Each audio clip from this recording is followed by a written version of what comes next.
Hello everybody and welcome to the channel. This is the second episode of the series where I review note-taking apps on the Tablet 6. And in this one, we're going to be taking a look to the app Squid. Last video, we reviewed OneNote. So if you're interested in that video, I'm going to be leaving it on the top of the screen and at the end of the video so you can check it out. If you enjoyed the videos, show your support by leaving a like and subscribing to the channel so you don't miss any future content. Okay, so I've been using Squid for this entire year to take notes of all my college classes. I like it a lot, I think it's a great app, and I'm going to tell you some of the tools that I found useful and some that I think should be included on the app. First of all, I want to start by saying that unlike OneNote, this is not a completely free app. You can get most of the features that it offers, but you have to pay for the others. One cool thing that it has though is that they let you choose if you want to unlock all the premium features at once through a subscription, which can be either monthly for $1 or yearly for $10, or you can unlock specific tools for a different price, and you don't have to worry about constantly paying because they are unlocked forever. However, that's something that we're going to dive deeper later in the video. For now, the first thing that I want to talk about is the way your notes are organized inside the app. As you can see, Squid is the first tab that I have in my digital note-taking folder, and that's because it's the one that I'm using the most right now. These are other apps that I've checked and that I will probably make a video about. Let me know if there are other apps that I should review on future episodes. So, once you enter the app, you're always going to start on the recent notes you have been interacting with.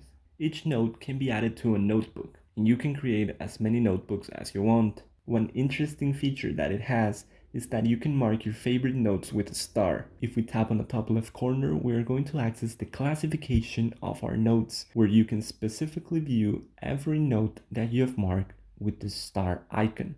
As I said before, every time that you open the app, you're going to start on the recent notes section. You also have the option to see all of the notes you have created, and if you haven't assigned the note to a specific notebook, they are going to be on the unfiled notes. If we go down, we have all of our notebooks, and to create a new one, you simply tap on the plus icon and you give it the name you desire. You can also sort the list of your notebooks by name or by the date they were created. Once inside a notebook, if you tap and hold any note, you can rename it, move it to another notebook, or delete it. It would be nice if you could also duplicate the notebooks, and I say this because I'm starting to use templates for my notes, and we will go to that topic in a minute. But it is a feature that I consider useful, and I think it would be nice to see so that you can duplicate any of your notes. Another thing that I would like to see is more categorization for your notes. So for example, I have a notebook for this year's spring, and inside I have a set of notes for each class. However, as you can see, for linear algebra, I had to create a separate set of notes for my homework. But for my other classes, I thought it would be better to create a separation inside of the set of notes. So now I have a page dedicated to separating the regular notes from my homework resolution. And I consider that to be the proper solution if you don't want twice as much set of notes in your notebooks.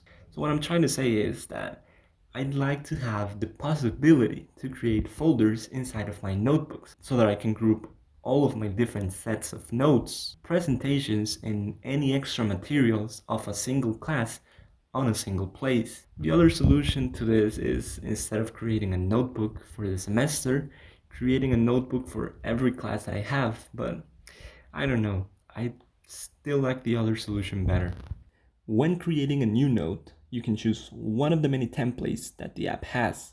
Unfortunately, as I mentioned before, this is not a completely free app, so if you decide not to pay, you can only make your selection from a blank page, rule lines, or grid lines, which, if you think about it, those are the same styles that OneNote offers.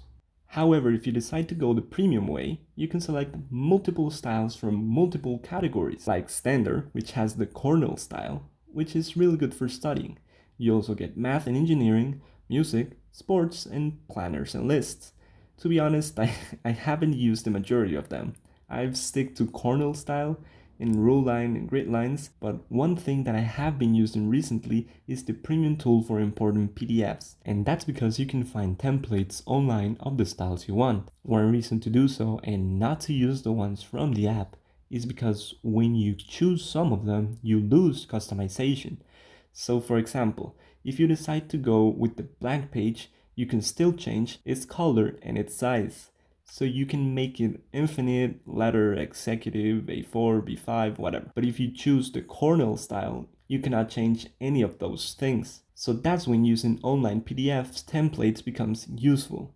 And in case you were wondering where I got the templates I'm using, I'm going to be leaving a link to the website where I got them so you can also download them. Once you select the style of the page you're going to be working on, we start seeing the note-taking set of tools that the app offers. First, we are going to start with the free stuff, so if you decide to use the app without paying, you get 3 basic features: pen, eraser, and selection tool. You of course get palm rejection and pressure sensitivity with the pen, which I always disable because I completely dislike it. In my opinion, it's not good, it's not constant, and I don't like how my writing looks with it. But you can judge for yourself and see if you like it. You can also choose the pen size and any color you can think of. On the other hand, with the premium features, you get a highlighter, which I'm not a big fan of because it goes in front of the text and can eventually cover it completely. But if you just use it once, it does a pretty good job. You can play around with the size and opacity. I normally use it at 4.2 millimeters and 40% opacity, just in case some of you want to try it under my configurations.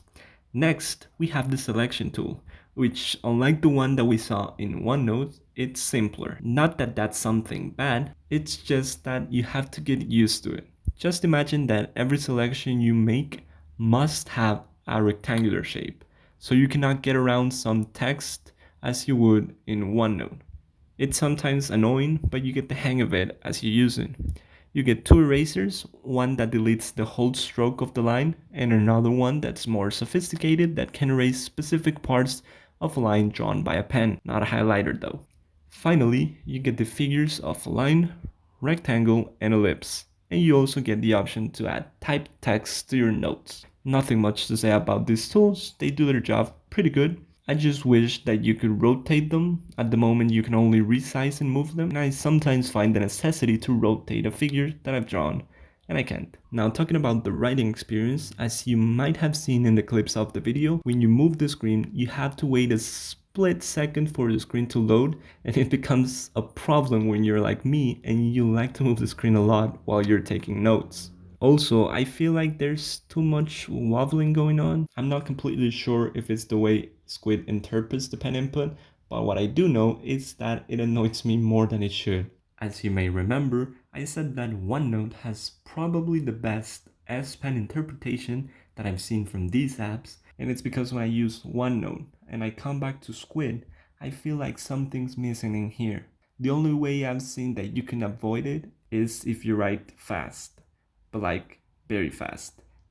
And it's not likely that anyone's going to be writing like this during a lecture. Other than that, it is a decent writing experience. One of the things that I like the most about the app is that you can customize the action of the button of the S Pen. By default, it comes mapped to the eraser, but I've changed it to the selection tool with actions. I had to learn by myself how these actions work, and I'm going to explain them to you in case you don't know how to use them. If you just press and hold, you access the selection tool. At first, I thought I was going to miss the eraser, but what you can do is select the text and then from the options, choose to delete it. Now, if you press and drag it to the left, you undo the last action you made. If you press and drag it to the right, you redo the action you just undo. If you press and drag it up, you can change the color of the tool you're using.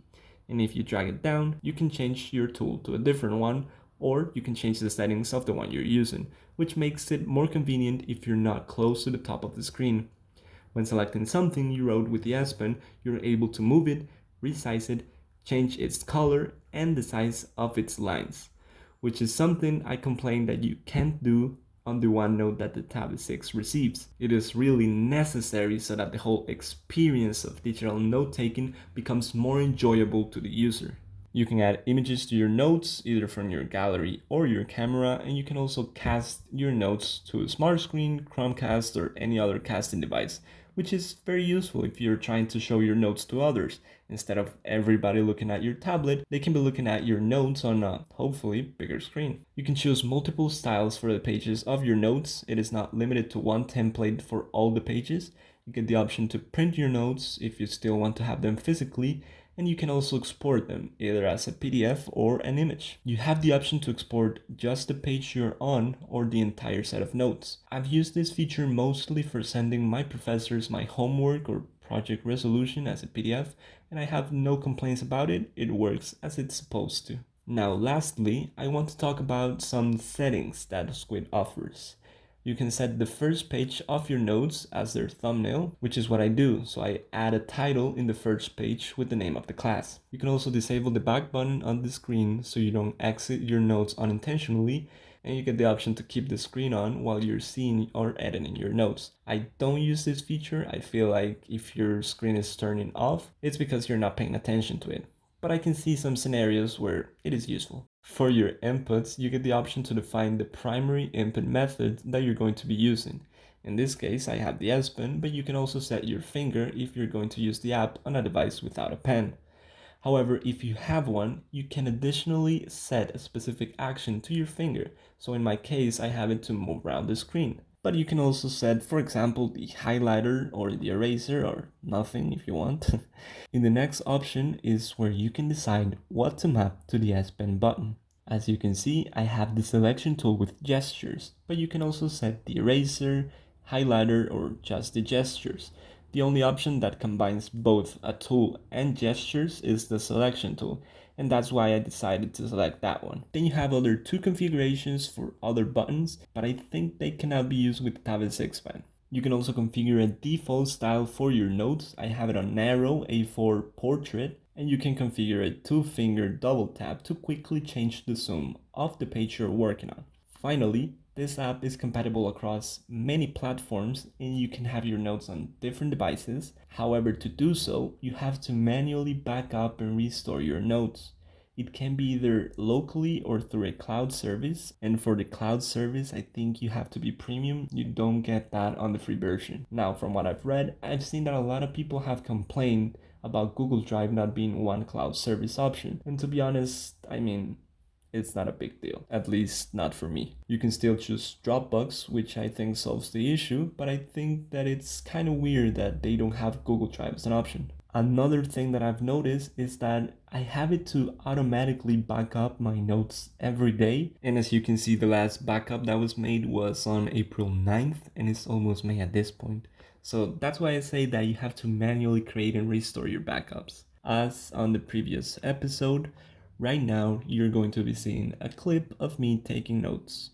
This time for a midterm that I have. Well, I had the day before I post this, so hopefully I did well. As of my personal opinion, I think that the app is amazing. It has some really nice and unique features. I would like them to implement some other tools like a magnifier so I don't have to be zooming in and out every time I want to write, having more organization for your notes, or tweaking a little the writing experience, because comparing it with OneNote, you can clearly see the differences. As you could expect, it can be improved, but I wouldn't stop anyone from giving it a try as long as they are okay with paying a small price for the premium tools.